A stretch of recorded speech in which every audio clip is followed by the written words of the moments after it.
I think they are two different movements. I think their issue is more access, getting into things. They don't have the stigma that people with developmental disabilities have. They don't have the retarded word and that kind of stuff pounded on them and told them that they're not worth anything. And it takes a lot more for people with that kind of disability to speak out about it, how it makes you feel. And I don't think, even in the physical disability movement, people who have a physical disability don't want to be referred to as having mental retardation.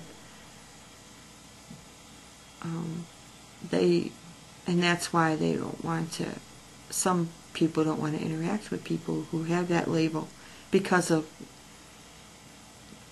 the stigma towards people who have that disability.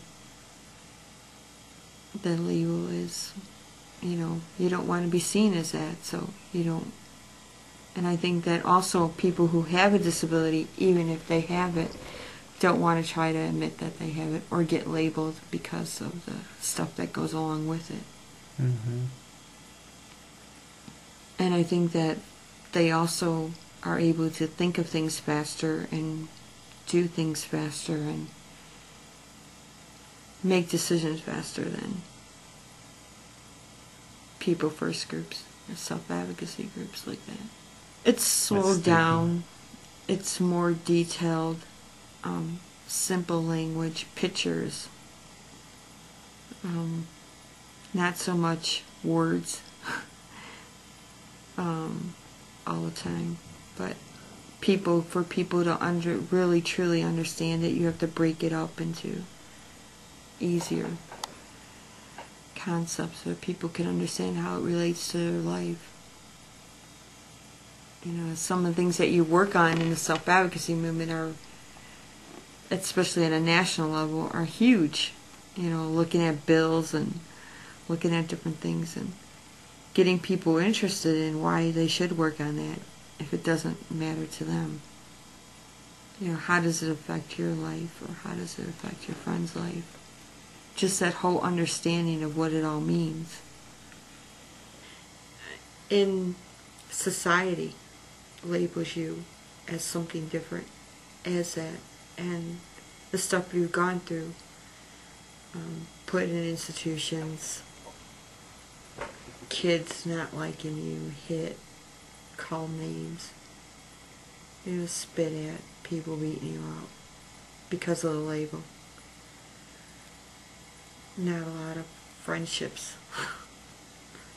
So I think that's I think that's why some people would say, I know that's a huge independent living center movement. That's a huge, you should be proud of your disability, But they don't get all the stuff that goes on with it, along with it. Yeah, there is some, I'm sure they got some labeling, and got called some things, but not as, you're worth nothing.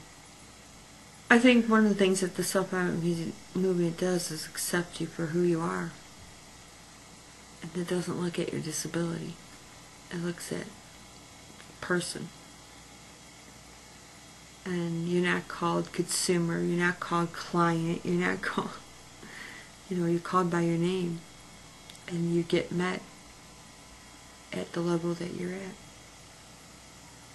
And I think that's the really cool thing about the self-advocacy movement is people accept you for who you are. And they support each other about, learning how to work with all kinds of people. I think it's about celebrating people for people. I think people are always telling each other,